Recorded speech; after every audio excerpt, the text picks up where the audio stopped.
अस्सलाम वालेकुम, आप देख रहे हैं 39 न्यूज़। नजर डालते हैं आज की न्यूज़ पर।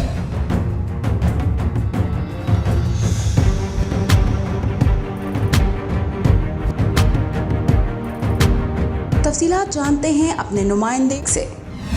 जी, overseas Pakistanis commission head office Lahore में वाइस चेयरपर्सन सैयद तारिक महमूद उल हसन की क़यादत में डिस्ट्रिक्ट ओवरसीज़ चेयरमैन का इजलास हुआ। इजलास में पंजाब के तमाम अजला की कारकर्दगी, ओवरसीज़ के मसाइल और इनके देरपा हल के लिए मुनज़्ज़म हिकमत अमली तैयार करने का अज़्म किया गया। दिसंबर 2021 में लाहौर में मुनक्किद होने वाली ग्लोबल ओवरसीज़ कन्वेंशन के हवाले से मशावरत और हदायत भी जारी की जाएंगी। इजलास में commissioner overseas Pakistani commission Syed Khadim Abbas, DG Ishratullah Khan, director police Imtiaz Ahmed Khan, director revenue Zulfiqar Ahmed Bhawan, director admin Tanveer Majid और तमाम डिस्ट्रिक्ट ओवरसीज़ चेयरमैन शामिल थे।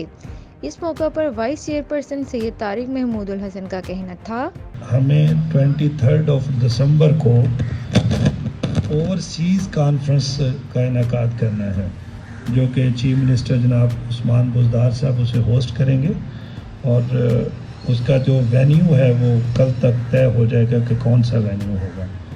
हमारी ये ख्वाहिश होगी, जिस तरह के उस्मान बुज़दार साहब की भी ये ख्वाहिश है कि इस जो कॉन्फ्रेंस है उसमें जनाब प्राइम मिनिस्टर इमरान खान साहब भी तशरीफ़ लाएँ।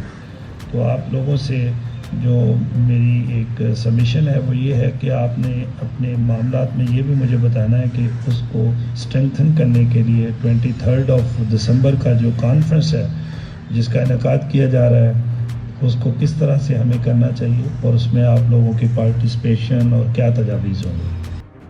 फायजा कमल, 39 न्यूज़, लाहौर।